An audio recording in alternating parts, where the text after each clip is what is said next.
Hey, what's going on? This is Blue Bolt.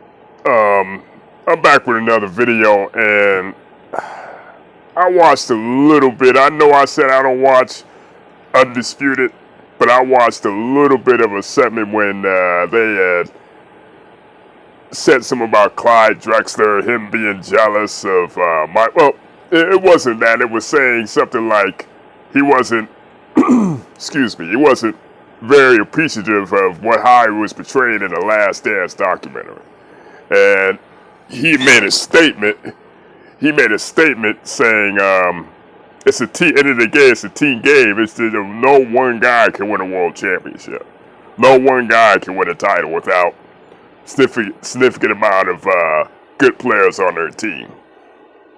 So, yeah, I mean, I looked at it, and this fucking guy, Skip Bayless, man, he's something else, man. I'm sorry, he's something else. The guy constantly swings on Michael Jordan like there's no tomorrow, man. He keeps screaming 6-0 in the finals like he was there by himself playing 1-on-12. Nobody got them, nobody else. When nobody else is out there but him playing against 1-on-12, taking all the shots, doing all the scoring, getting all the rebounds, getting all the assists, getting all the steal. In his warped, senile mind, that was all MJ. That was all Mike. And it's like, dude says anything for shock value, man. I mean, I've stopped taking Skip Bayless seriously years ago.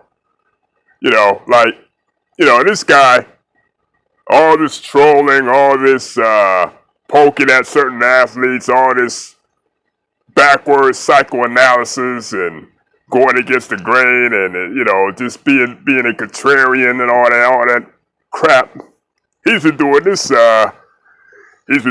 shit since 2002, 2003. Like, when you remember back, when First Take first came on, it was cold pizza. It was like a highlight show package, right? It was a highlight show package to where they would show highlights and, in between, they have a little bit debate segment.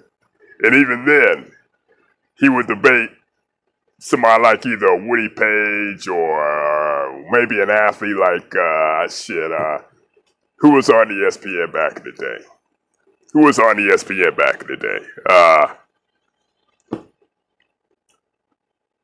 Marcellus Wiley or somebody who was on ESPN way back then.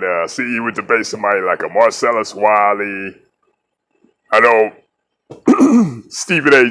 Smith would come there sometimes. This is way early.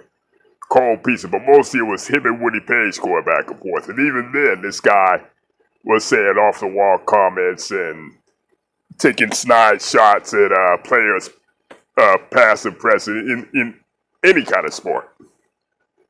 Any kind of sport. I remember even before LeBron James became his first target, he used to call Kevin Garnett because he kept losing in the first round and all his shortcomings in Minnesota and everything, you know what I mean? But get back to the topic, man. Like, the dude rides Michael Jordan's nuts so hard, man, that I hate to say it, man. Like, he's starting to turn people against Michael Jordan. I hate to say it, man. Like, he's using Jordan to prop him up and discredit all the other great players in the league, past and present. I mean, come on, man. Like, I'm telling you right now, man, you're starting to see people are starting to turn against MJ through no fault of his own. It's because endless dick riders like Skip Bayless are coming up with this mythical illusion that he won that championship, them 6 championships by himself, which is far from the case. Biggest Michael Jordan fan as I am, I acknowledge Scottie Pippen, Horace Grant, guys like John Paxson hitting big shot after big shot in the finals. You ask Skip Bayless, in his warped senile mind, Jordan took every shot at every second. And he ain't the only one. You got some Jordan fans out here that actually think like Skip Bayless. Man. Like, you know, he's all over the place with his dick riding, man. And the one thing that got me heated and got me teed off, he made the statement that goddamn Wilt Chamberlain and especially Kareem Abdul-Jabbar don't have winning intangibles. Like, what the hell, man? What are you watching? What are you watching here? Like, where the hell have you been? Kareem Abdul-Jabbar, okay? Kareem, he won in high school. He won 3 national championships in college. 3 national championships in college, okay? Had a 33-game winning streak with UCLA. I mean, I might be wrong. I got to look that up. But I'm pretty sure it was a 33-game winning streak. Then went to the NBA, won a championship in 1971 with Oscar Robertson and the Milwaukee Bucks. And this senile a-hole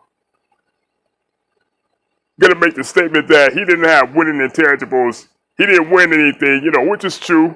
You know what I mean? But you want to take away from his greatness because that happened, saying that he didn't have no winning intangibles.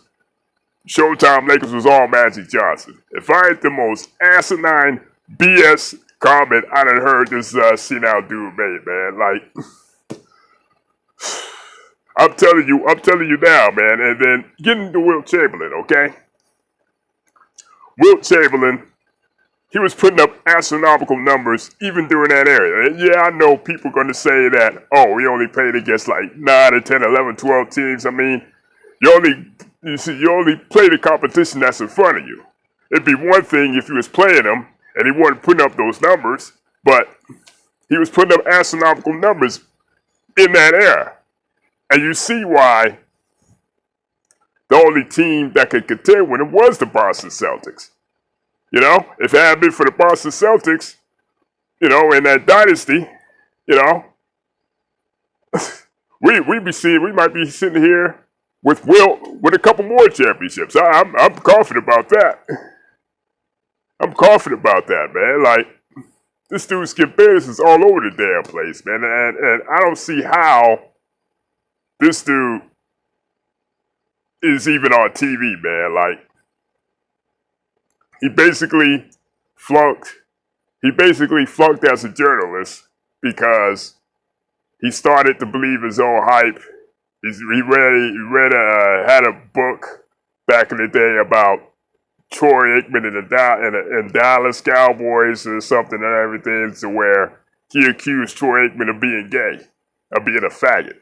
Okay, like, dude is just, he lost his credibility of journalism years ago, number one. And number two, any other respected journalist, have you ever noticed any other respected journalists don't take this guy seriously? They don't even acknowledge this dude.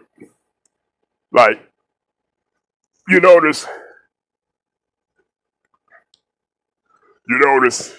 any other journalists in the media at large, in the sports media at large, whether it be, hell, somebody like a Micheal, Mike Lupica, Bob Ryan, Jackie McMullen, you know, those supporters that have been around for years. And I'm pretty sure Skip has had some runners with these people, the 4 people I mentioned. You off camera, you get these people off camera, and they'll tell you Skip Bayless is a goddamn joke, man. Skip Bayless is a goddamn joke, okay? Dude lost his credibility in journalism years ago, and now you're seeing it with this deliberate trolling here on his so-called TV show. And slowly but surely, he's starting to turn people against Michael Jordan, man, because he's putting up this illusion, excuse me, he's putting up this mythical illusion that he won all those damn championships by himself. And you got fans Michael Jordan fans out there that actually believe that shit. People like that, they're not real basketball fans, okay? If they were real basketball fans, they would dissect the game. They would see the inner workings of a team, okay? They would see the inner workings of a particular game, particular season, particular team, whatever. Now you will have your dominant player, okay? You'll have your player that's dominant, wins the MVP, wins the Finals MVP, is the best player in the league. But can anybody realistically name one player that's won by himself? Even when you think about the championships, the one singular championships, one singular season, a superstar player won a championship. For instance, Hakeem Olajuwon back in 1994. Those dudes were solid role players. You had Vernon Maxwell, Kenny Smith, Otis Thorpe. Okay, second-year Robert Horry, who was developing into a pretty good player. Then you had a rookie Sam Cassell who was hitting clutch shots, back and forth in the playoffs, who was becoming a real solid player in the league up until that point. Not saying that Olajuwon didn't have no impact. Of course he did. But you just need a little help here and there because nobody's going to win by themselves. Even Dirk, the championship he won in 2011, okay?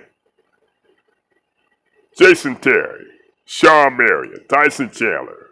Who else you had? J.J. Barea. Pretty solid, a solid team with one superstar with pretty solid role players around them, When you get that chemistry and when you get that that continuity going, a superstar player in the day needs help. I don't care how great they are. A superstar player needs help. I don't care. You can score 50 points a game. You score 60 points a game, Like, if you don't have that little extra help from your teammates, you're not going to win by yourself. You may get lucky in one or two games. But ultimately, you're going to need that other superstar player, another all-star to actually get over the hump. Actually, superstar player, put a superstar player in position to get over the hump. I'm more animated about now, because this guy, Skip Bayless, he's not even on my radar, man. Like, dude is just a joke to me, Dude is a straight up joke. I stopped taking this dude seriously, I say, around 2007, 2008, because I knew he was a joke. I knew his commentary, was talking out of the side of his neck and just making up shit to fit his, narrative. 2007, 2008, he was off my radar, man. He'd been a joke since, man. Straight up. Straight up joke. But let me know what everyone think and hit me back.